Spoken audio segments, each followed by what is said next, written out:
দেখতে দেখতে বিয়ে ৩টে বছর কেটেই গেল। কত ঝগড়া, কত খুনসুটি, কত মারপিট, কত কিনা করেছি। আজ ১লা ডিসেম্বর, তো এবারটা ভেবেছিলাম যে অ্যানিভার্সারিটা একটু অন্যভাবে পালন করব। তাই সকাল ঠিক বলবো না, অ্যারাউন্ড ধরো ১২টা, ১২টাও না, ১১:৩০ ১২টা এরম বাজছে। তো মোটামুটি রেডি হয়ে গেছি। রেডি হয়ে চলে গেছিলাম বাইক নিতে ওই ঘরে। তো প্রথমেই তো লাকি লালির সাথে দেখা হয়ে গেল। তারপরে দেখলাম এদিকে মা জল ভরছে। তারপর বাইকে হেলমেট টেলমেট সব নিয়ে আমরা বেরিয়ে পড়লাম। কোথায় যাচ্ছি বলো তো?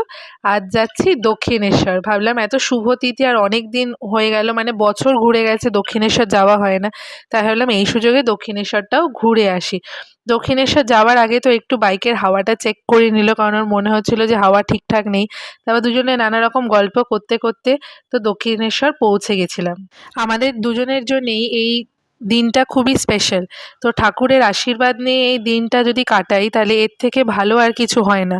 এটাতেই আশা করতে পারি যে আগামী আরও একটা বছর ভালোভাবে শান্তিতে দুজন মিলে কাটাতে পারবো। তাই ওখানে পৌঁছে তো বেশ দেরি হয়ে গেছিলো। প্রায় 12:30 একটা তো বেজেই গেছিলো। আর ওখানে শুনছিলাম লোকে বলছিল যে আর বেশিক্ষণ মন্দির খোলা নেই।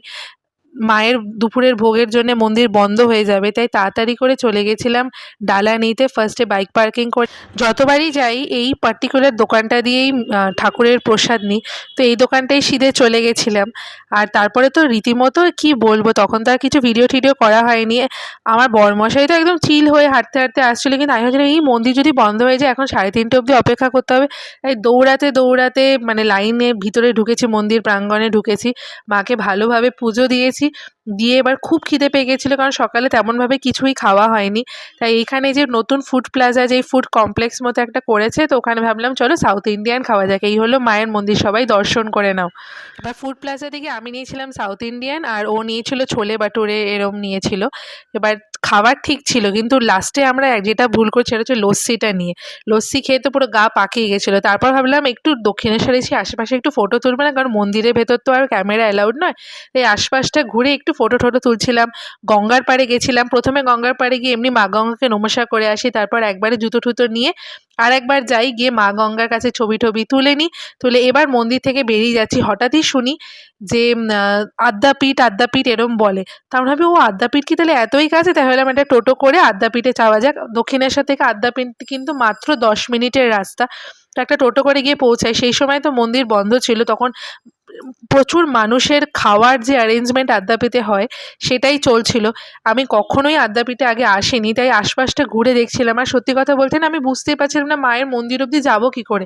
তো আমি অনেককে জিজ্ঞেস করতে করতে তারা বলেন যে ডিরেক্ট মায়ের মন্দিরে তো যাওয়া যায় না, একটা উঁচু প্ল্যাটফর্ম করা আছে, সেই প্ল্যাটফর্মের ওপর থেকে দর্শন পাওয়া যায়। যখন 3টে 3:30 পর যখন মন্দির খুলবে, তখনই এই দর্শনটা পাওয়া যাবে। তো আশপাশটা ঘুরে নিলাম, দেখলাম ভোগের জায়গাটাও দেখলাম, কত মানুষ বসে ভোগ খাচ্ছেন। রান্নার জায়গা দেখলাম, তো সব আশপাশটা ঘুরে নিলাম। তারপরে যেটা মেইন ভেবেছিলাম সেটা হচ্ছে একবার হলেও বেলুড় মঠ যাবো। তাই আবারও আদ্যাপীঠ থেকে একটা টোটো নিয়ে আমরা ফিরে এসছিলাম দক্ষিণেশ্বর। দক্ষিণেশ্বরে যে ফেরিঘাট আছে, সেই ঘাটের দিকে যেতে যেতে ডান সাইডে দেখি কি সুন্দর সুন্দর মন্দির।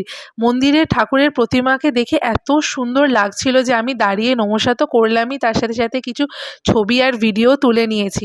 আর ততক্ষণে দেখলাম 3:30 বেজে গেছে। তো মাকে বিকেলের মন্দিরে দেওয়ার লাইনও কিন্তু শুরু হয়ে গেছে। তারপর ফেরিঘাটে 20 টাকা করে ফেরির টিকিট ছিল, যদি ভুল না করি খুব একটা।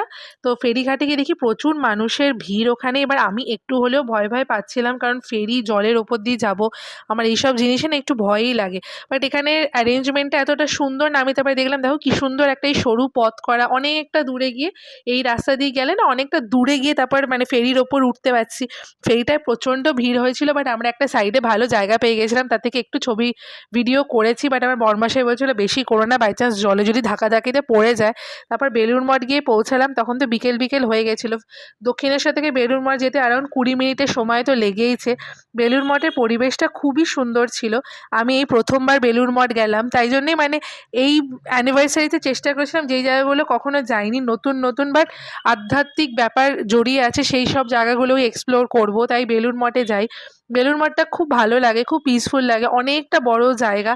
আর প্রচুর মানুষ বসে একটু রেস্ট নিচ্ছে বা আশেপাশটা ঘুরছে। আমরাও আশপাশটা একটু ঘুরে নিলাম, ছবি ভিডিও সব করে নিলাম। তারপর ওখান থেকে বেরিয়ে পড়লাম, সোজা গেলাম টিকিট কাউন্টারে টিকিট কাটতে। টিকিট কেটে প্রায় ১০-১৫ মিনিট লাইনে দাঁড়াতে হয়েছে, কারণ একটা ফেরি দক্ষিণেশ্বর থেকে বেলুড় মঠ এখনো আসেনি। তো এই ফেরিটা এলে আর কি সেটা করে চেপে আমরা দক্ষিণেশ্বরের দিকে যাব। তো দক্ষিণেশ্বর পৌঁছে প্রথমেই তো করলাম যেটা, সেটা হচ্ছে ঠাকুরের কিছু জামা কাপড় পাতার আসনে কিছু বিক্রি হচ্ছিল, তো সেটা দেখে আমার খুবই ভালো লাগলো। তো সেই জন্য সেটা কিনে নিয়েছিলাম। আর এবার ফেরার টাইমে ফেরিটায় কিন্তু খুবই ভিড় হয়েছিল, মানে দাঁড়ানোটাও খুব দুষ্কর হয়ে গেছিল। তারপর তো ওখান থেকে দক্ষিণেশ্বর থেকে ফাইনালি রওনা দিয়ে দিলাম। প্রায় সারাটা দিন দক্ষিণেশ্বর এরিয়াতেই কেটে গেছে আমাদের। ওখান থেকে বেরিয়ে আমরা চলে গেছিলাম ডিনার করতে, কারণ আজ সারাদিন সেরমভাবে কিছু খাইনি, মন্দিরেই তো ঘুরছিলাম। তাই আমার ওয়ান অফ দ্য ফেভারিট জায়গা ওই রেস্টুরেন্টটায় গেছিলাম, আর আমার প্রন বিরিয়ানি খেতে খুবই ভালো লাগে। তো আজকে ভেবেছিলাম চলো প্রন বিরিয়ানি খাওয়া যাক। আর শুধু প্রন বিরিয়ানি কিন্তু খাইনি, তার সাথে ফিশের কাবাব ধরনের ডিশও ট্রাই করেছি, এটাও খেতে অসাধারণ ছিল। তো এই টেস্টি ফুড ওখানে খাই, আর ওর পরিচিত একজনের সাথেও সে রেস্টুরেন্টে দেখা হয়ে যায়। যাই হোক, এই ফুড টুড খেয়ে আমরা ভাবি যে বাড়ির জন্যে নিয়ে যাব। তো ছুটকিদের বাড়িতে খাবার দিতে গিয়ে দেখি যে ভদু রয়েছে। তখন ছুটকি বলে যে চলো ভদুর সাথে দেখা করে আসো। এবার ফাইনালি দিনটা শেষ হয় ভদুর সাথে দেখা করে। আর ভদুর সাথে দেখা করে তো আমি আর আমার বরমশাই দুজনেরই খুব ভালো লাগে। ভদুর সাথে এর পরেও আরও দেখা হয়েছে, এরম না দেখা হয়নি। কিন্তু যাই হোক, আমাদের দিনটা এভাবেই কেটেছে। তোমাদের এই সারাদিনের ব্লগটা কেমন লাগলো? যদি ভালো লেগে থাকে অবশ্যই কিন্তু লাইক করো, আর চ্যানেলটা সাবস্ক্রাইব করতে ভুলো না। দেখা হবে খুব তাড়াতাড়ি পরের ভিডিও। ততক্ষণের জন্য tata, stay happy, stay blessed.